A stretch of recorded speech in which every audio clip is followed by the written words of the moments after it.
The entire month of November 2025, I knitted a project a day and made a video of the process. By the end of the day, I had a project finished and in my hand.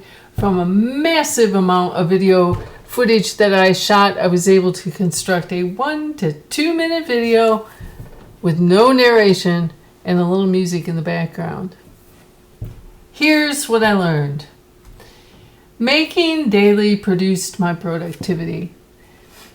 The challenge forced me to finish and have a project in hand in a very limited time span. It felt really good to hold a finished project in my hand that I had started that same day, and ultimately it improved my speed on machine knitting. I developed a workflow that made it possible to actually finish the item and still have the time and the bandwidth to make the video and get it posted. It enhanced my ability to produce YouTube videos. I'm a newbie. I've never done this before, so this was a real boost in just getting it done. The accountability was self-imposed, but it kept me on track. I knew I had to finish something by the end of the day. Then there were the mistakes. Normally, I don't focus on mistakes. I think mistakes are really more of a creative alternative, a workaround, a way to do something differently, a way to morph it into whatever it's going to be.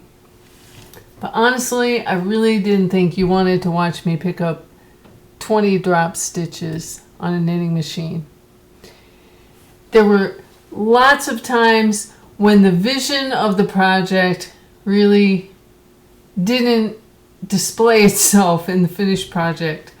I had to allow for differences. Lots of times I became distracted by the fact that I needed to finish this video and get it posted, and like it or not, I didn't have the luxury of lingering. And then there were those times that I forgot to hit record, or that the camera was really focused on my studio floor, which is lovely, but not that great for video viewing. Another mistake that I made was I didn't take into account other obligations, like the craft show I was vending at during that month, working nearly full time, cooking for the Thanksgiving holiday, trips to choir practice or the grocery store, or basic things like cleaning house. Basically life outside of the studio, which does happen whether we mean for it to happen or not. Of course we mean for it to happen. What am I saying? And the other mistake that I made was that I didn't really clean up between projects.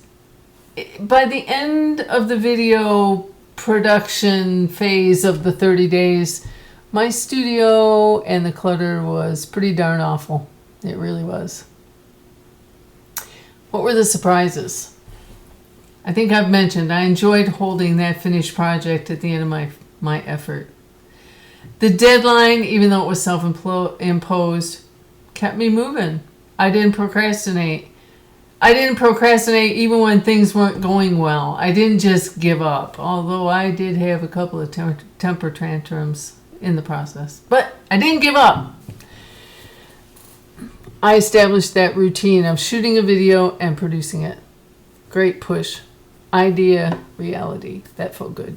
Didn't have time to overthink it. I overthink everything. It built a tiny community of viewers who I really appreciate. So if you are one of those viewers that subscribed during my first 30 videos, well, thank you very much. I really do appreciate it.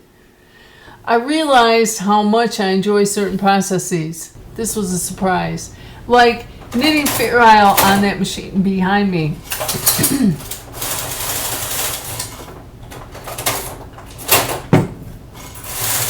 My 1960s Juki knitting machine that has high memory.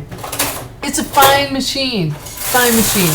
I don't really use a standard gauge machine very often, but I did a Fair Isle pillow and that thing was a delight to knit. I really enjoyed it. What would I do differently? Well, I would have given more thought to the projects. I definitely would have knitted prototypes. I would have paid more attention to the complexity of what I was trying to do,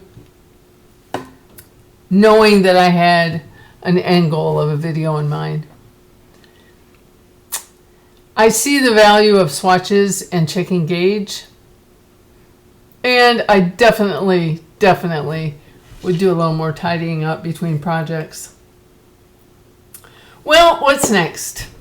My goal is to have knit-along projects on this channel. Longer projects with step-by-step narration and a PDF that you can download and print.